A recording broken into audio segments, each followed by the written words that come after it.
আকাশবাণী কলকাতা, স্থানীয় সংবাদ পড়ছি সংযুক্তা সিংহ। বিশেষ খবর, কেন্দ্রীয় সরকারি কর্মচারীদের জন্য আরও এক কিস্তি মহার্ঘ ভাতা ঘোষণা করা হয়েছে। পিএম উজ্জ্বলা যোজনায় সিলিন্ডার পিছু ৩০০ টাকা ভর্তুকি ২০২৫ মার্চ পর্যন্ত দেবে সরকার। কাঁচা পাটের ন্যূনতম সহায়ক মূল্য বৃদ্ধির সিদ্ধান্তও নিয়েছে কেন্দ্রীয় মন্ত্রিসভা। বাংলা শস্য বীমা যোজনায় আলু ও আখ চাষীদের প্রিমিয়াম দেবে রাজ্য সরকার। শেখ শাহজাহানকে হেফাজতে পাওয়ার পর সিবিআই আধিকারিকরা গতকাল সন্দেশখালীতে তাঁর বাড়ি এবং বনগাঁয় শঙ্কর আঢ্যের বাড়ি ঘুরে দেখেছেন। বিজেপিতে যাওয়া প্রাক্তন বিচারপতিকে তীব্র কটাক্ষ করেছেন মুখ্যমন্ত্রী। অন্যদিকে অভিজিৎ গঙ্গোপাধ্যায় বলেছেন, দুর্নীতিগ্রস্ত তৃণমূল কংগ্রেস সরকারের বিরুদ্ধে সর্বশক্তি দিয়ে লড়বেন তিনি। ইস্টবেঙ্গলের বিরুদ্ধে আগামী রবিবার যুবভারতী ক্রীড়াঙ্গনে আইএসএল এর ফিরতি ডার্বি ম্যাচে ক্রিকেটের দামের বৈষম্য নিয়ে মোহনবাগান ক্লাব তীব্র ক্ষোভ ব্যক্ত করেছে। আসছে বিস্তারিত খবরে। কেন্দ্রীয় সরকারি কর্মচারীদের মহার্ঘ ভাতা বাড়ছে আরও 4%। এই বৃদ্ধির ফলে তাদের ডিএর পরিমাণ মূল বেতনের 46% থেকে বেড়ে হবে 50%। এবছরের 1 জানুয়ারি থেকে এই সিদ্ধান্ত কার্যকর হচ্ছে। লাভবান হবেন 49,18,000 কর্মী এবং 67,95,000 পেনশনভোগী। এর দরুন কেন্দ্রীয় সরকারি কর্মচারীদের সঙ্গে রাজ্য সরকারি কর্মচারীদের ডিএর ফারাক বেড়ে ফের দাঁড়ালো 36%। গ্র্যাচুইটির ঊর্ধ্বসীমা 20 লক্ষ থেকে বাড়িয়ে 25 লক্ষ টাকা করার সিদ্ধান্ত নিয়েছে কেন্দ্রীয় মন্ত্রিসভা। এছাড়া 2024-25 মরশুমের জন্য কাঁচা পাটের ন্যূনতম সহায়ক মূল্য কুইন্টাল প্রতি 285 টাকা বাড়িয়ে 5,335 টাকা করা হয়েছে। এতে সবচেয়ে বেশি উপকৃত হবেন পশ্চিমবঙ্গ, আসাম ও বিহারের পাট চাষীরা। পাশাপাশি প্রধানমন্ত্রী উজ্জ্বলা যোজনায় দরিদ্র পরিবারগুলিকে 300 টাকা করে ভর্তুকি 2025-এর 31 মার্চ পর্যন্ত দিয়ে যাওয়ার প্রস্তাব গতকাল প্রধানমন্ত্রী নরেন্দ্র মোদীর নেতৃত্বে মন্ত্রিসভার বৈঠকে অনুমোদিত হয়। বাংলা শস্য বীমা যোজনায় অন্তর্ভুক্ত হলে আলু ও আখ চাষীদের আর কোনো প্রিমিয়াম দিতে হবে না, সবই দেবে রাজ্য সরকার। এবারের এই বাজেট প্রস্তাব বুধবার মন্ত্রিসভার বৈঠকে অনুমোদিত হয়েছিল। গতকাল তা কার্যকর করার জন্য সরকারি বিজ্ঞপ্তি জারি হয়েছে। কৃষি দপ্তর সূত্রে খবর, আলু ও আখ চাষে বীমার জন্য বাজেটে 100 কোটি টাকা বরাদ্দ করেছে রাজ্য সরকার। এর ফলে উপকৃত হবেন রাজ্যের প্রায় 20 লক্ষ আলু চাষী। 2024-25-এর রবি মরশুম থেকে এই প্রকল্পের আওতায় আসবেন আলু চাষীরা। সন্দেশখালী কাণ্ডের মূল অভিযুক্ত শেখ শাহজাহানকে আদালতের নির্দেশে হেফাজতে পাওয়ার পর সিবিআই আধিকারিকরা গতকাল আকুঞ্জিপাড়ায় শাহজাহানের বাড়ি এবং বনগাঁয় শঙ্কর আঢ্যের বাড়ি ঘুরে দেখেন। রেশন দুর্নীতি মামলায় বনগাঁ পুরসভার প্রাক্তন চেয়ারম্যানকে 5 জানুয়ারি রাতে গ্রেপ্তার করে নিয়ে যাওয়ার সময় আক্রমণের মুখে পড়েছিল ইডি। শঙ্কর আঢ্যের বাড়ি, তার আশপাশ এলাকার ছবি তোলেন সিবিআই এর তদন্তকারীরা। সন্ধ্যে 7:30 নাগাদ তারা চলে যান। এর আগে সন্দেশখালীতে শেখ শাহজাহানের বাড়ি ছাড়াও সরবেরিয়ায় তার নামে তৈরি বাজার ঘুরে দেখে সিবিআই এর দল। বেশ কিছু ছবিও তোলা হয়, সঙ্গে ছিল স্থানীয় পুলিশ। রেশন দুর্নীতির তদন্তে শাহজাহানের বাড়িতে তল্লাশি চালাতে গিয়ে আক্রান্ত হয়েছিলেন ইডি আধিকারিকরা। কেন্দ্রীয় বাহিনী এবং সংবাদ মাধ্যমের ওপরেও 5 জানুয়ারি শাহজাহানের অনুগামীরা চড়াও হয়। এই ঘটনার মূল অভিযোগকারী ইডির ডেপুটি ডিরেক্টর গৌরব ভারিল গতকাল নিজাম প্যালেসে সিবিআই এর দপ্তরে যান।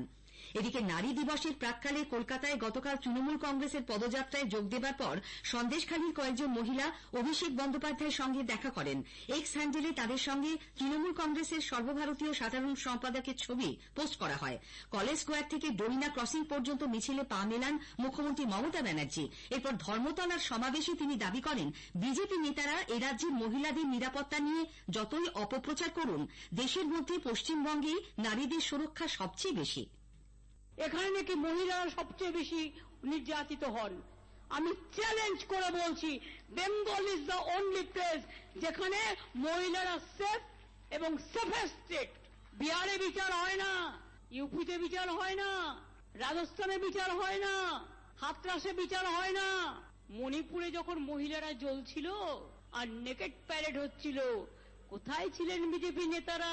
क्या पिंटू बाबू इतना गुस्सा क्यों है? নাম না করে কলকাতা হাইকোর্টের বিচারপতি পদে ইস্তফা দিয়ে বিজেপিতে যাওয়া অভিজিৎ গঙ্গোপাধ্যায়ের কড়া সমালোচনাও করেন তৃণমূল কংগ্রেস নেত্রী। মুখোশটা খুলে পড়েছে, মুখ এবং মুখোশ। আমরা প্রথম থেকে বলছিলাম, হাজার হাজার ছাত্রছাত্রীর চাকরি গিয়ে বড় নেতা হয়ে গিয়েছিলেন। প্রতিদিন মিটিং করে বক্তৃতা দিচ্ছে, টিভিতে গিয়ে ইন্টারভিউ করছে। অভিষেককে তো নাম করে করে রোজ গালাগালি দিত। অনেক কিছু দেখেছি আমি। আজকে আপনি কোথায় গেলেন? কাল থেকে আপনার রায় তো জনগণ দেবে। অন্যদিকে বিজেপিতে আনুষ্ঠানিকভাবে যোগ দেবার পর প্রাক্তন বিচারপতি অভিজিৎ গঙ্গোপাধ্যায় বলেন, রাজ্যের দুর্নীতিগ্রস্ত তৃণমূল কংগ্রেস সরকারের বিরুদ্ধে তাঁর লড়াই চলবে।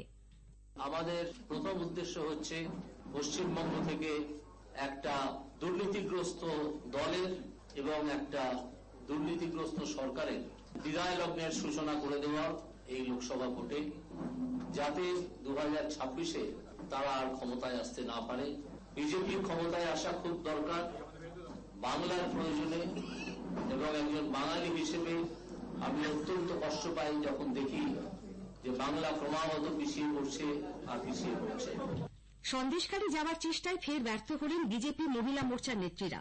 গতকাল নিউ টাউনের হাতিশালায় পুলিশ তাদের আটকে দিলে রাস্তায় বসে বিক্ষোভ দেখান লকেট চট্টোপাধ্যায়, অগ্নিমিত্রা পাল, ভারতী ঘোষ, ফাল্গুনী পাত্ররা। পুলিশ তাদের টেনে হিঁচড়ে গাড়িতে তুলে নিউ টাউন থানায় নিয়ে যায়। কয়েক ঘণ্টা পর ছাড়া পেয়ে মুখ্যমন্ত্রী এবং পুলিশের বিরুদ্ধে তীব্র ক্ষোভ প্রকাশ করেন তাঁরা। স্থানীয় সংবাদ শুনছেন আকাশবাণী কলকাতা কেন্দ্র থেকে। তৃণমূল কংগ্রেসের সঙ্গে দীর্ঘ সম্পর্কে ইতি টেনে তাপস রায় বিজেপিতে যাওয়ার পর গতকাল রানাঘাট দক্ষিণ কেন্দ্রের বিজেপি বিধায়ক মুকুটমণি অধিকারী তৃণমূল কংগ্রেসে যোগ দিয়েছেন। কলকাতায় তৃণমূল মহিলা কংগ্রেসের মিছিলে তাকে হাঁটতে দেখা যায়। প্রথমে অভিষেক বন্দ্যোপাধ্যায় এবং তারপর সভামঞ্চে মন্ত্রী শশী পাঁজা তাঁর হাতে তৃণমূলের পতাকা তুলে দেন। সন্দেশখালী নিয়ে রাজনৈতিক চাপানুতোরের মধ্যেই ব্রিগেডে তৃণমূল কংগ্রেসের জনগর্জন সভার প্রস্তুতি নিয়ে তৎপরতা তুঙ্গে। পূর্ব বর্ধমানে এক প্রস্তুতি সভায় বিজেপি কর্মীদের বিরুদ্ধে স্থানীয় তৃণমূল কংগ্রেস নেতার মন্তব্যকে ঘিরে বিতর্ক শুরু হয়েছে। এর প্রতিবাদ জানিয়ে বিজেপি বলেছে, এই ধরনের উস্কানিমূলক মন্তব্য গণতন্ত্রে কাম্য নয়। ব্রিগেড সমাবেশের প্রস্তুতিকে ঘিরে পূর্ব মেদিনীপুরের নন্দীগ্রামেও গন্ডগোলের খবর মিলেছে। অন্যদিকে পুরাতন মালদা ব্লকের শাহাপুর এলাকায় বিজেপির এক কর্মী সভায় ত্রিপুরার মুখ্যমন্ত্রী মানিক সাহা অন্যায়ের বিরুদ্ধে রুখে দাঁড়ানোর ডাক দিয়ে বলেছেন, গুন্ডামি মাস্তানি করে কেউই বেশিদিন ক্ষমতায় টিকে থাকতে পারে না।